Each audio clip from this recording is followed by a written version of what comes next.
Senhor presidente,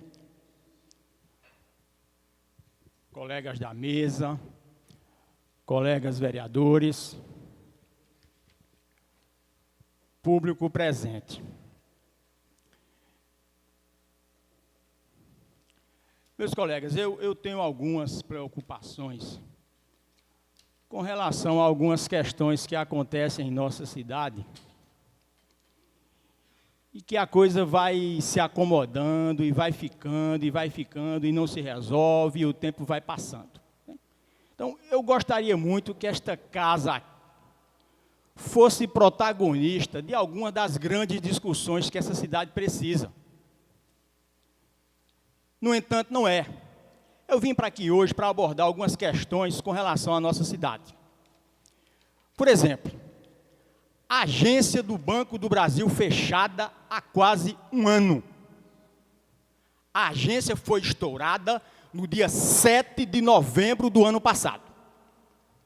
E continua fechada.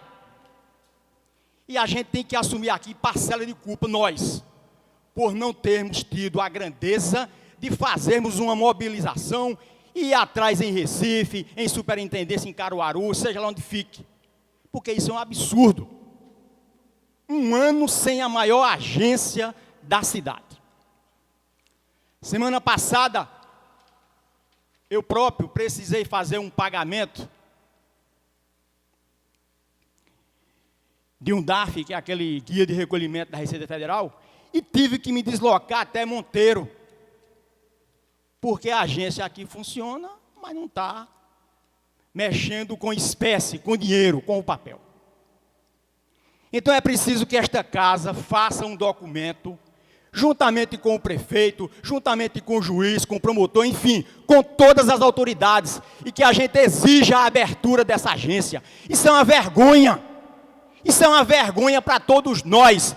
Um ano com uma agência fechada.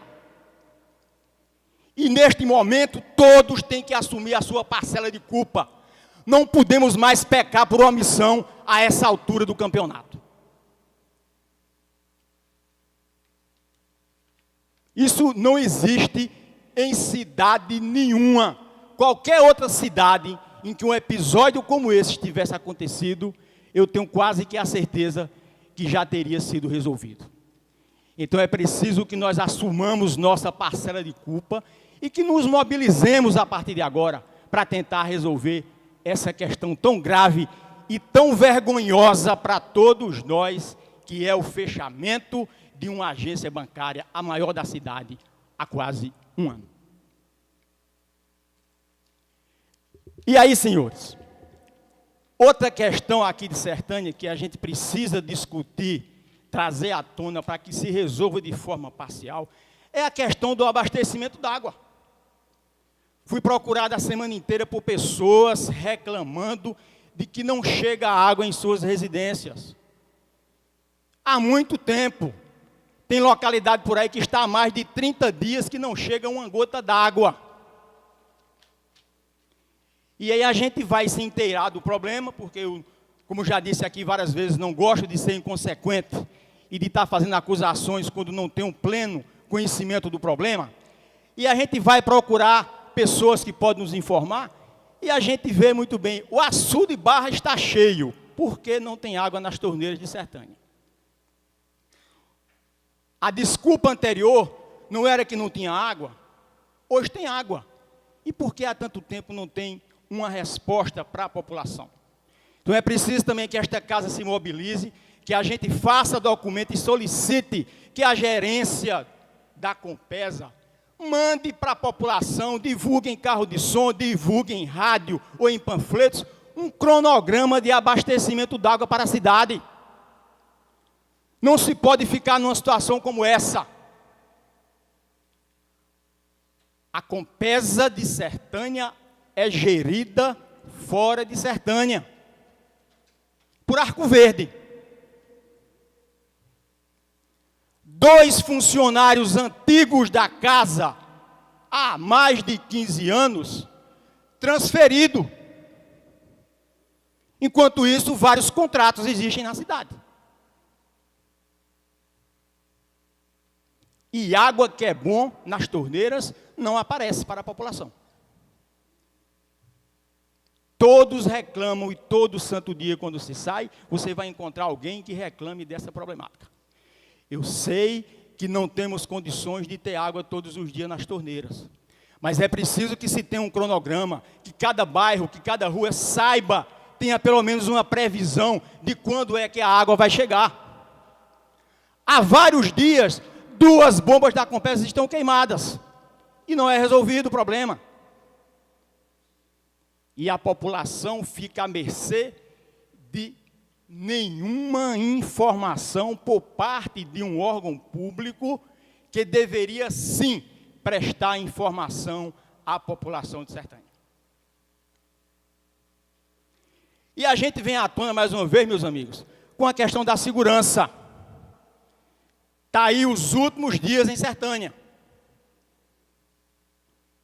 Assalto à mão armada levando moto, assalto à mão armada levando carro, tentativa de assalto com abordagem com arma, deram um tiro no rapaz aqui em Sertânia. Clínica Nossa Senhora do Carmo com seu telefone roubado. Hoje, pasmem, nem a igreja escapa. Igreja do Sagrado Coração de Jesus, invadida por bandidos e também assaltada. É a triste realidade da nossa cidade. É esta.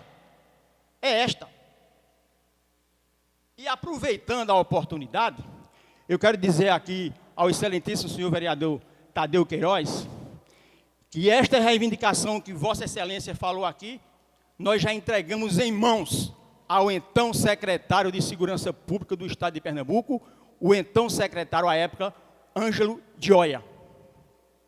Foi solicitado o ROCAM, foi solicitado aumento do efetivo, foi solicitado mais carros, foi solicitado uma patrulha rural exclusiva para a Sertânia, foi solicitado que colocasse motos para fazer o atendimento aos bairros, seja lá ROCAM ou que nome dê. Para mim não importa o nome, se é ROCAM ou se é ROCAM.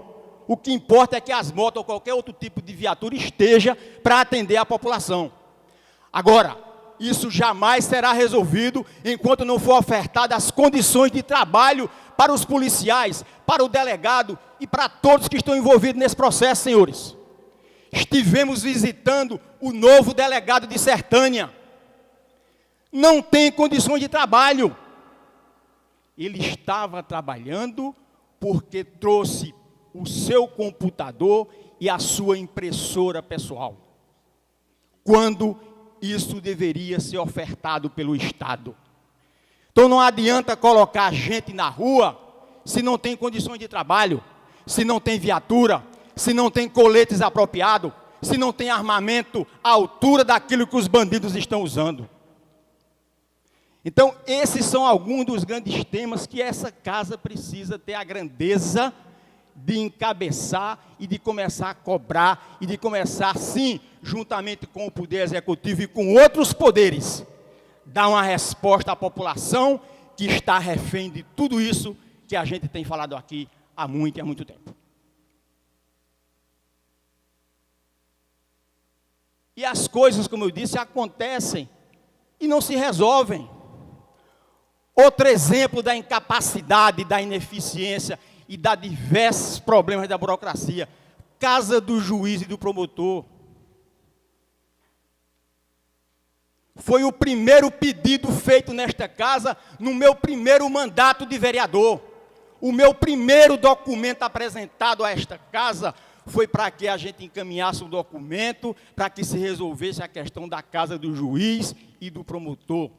Estão se passando 5 anos e a casa não. O que está lá de resto, que era a antiga casa de juiz e de promotor, servindo simplesmente de ponto de droga e de ponto de prostituição em pleno centro da cidade, numa das vias mais movimentadas em que circulam os alunos em 3 expedientes para a escola Olavo Bilac. É outra triste realidade que se vive. Outra, centro de comercialização da agricultura familiar em Cruzeiro do Nordeste. Para que é que serve, senhores, aquela obra que está lá? Me respondam. Serve para quê? Um verdadeiro elefante branco que hoje está servindo para guardar as tubulações da adutora que vai passar por aquela localidade e servindo como garagem para veículos e caminhão. Digo porque passo muitas vezes cedo indo para Arco Verde e encontro e vejo tudo isso naquela localidade. Quando podia muito bem se transformar em um centro de comercial, nos moldes que tem na região de Senharó, em outras regiões por aí, colocasse lá a população para ter uma barraquinha e vendesse lá e comercializasse lá queijo, doce, mel, carne, enfim, tudo aquilo que tivesse. E se tornaria um ponto de parada obrigatório que não tem. Você tem um em Senharó, vai encontrar outro aonde? Perto de Serra Talhada, na BR-232. Mas está lá, mais um elefante branco, sem utilidade nenhuma para a população de Sertânia. E o tempo vai passando, e o próprio tempo parece-me que vai se encarregar de acabar com aquela estrutura que ali se encontra.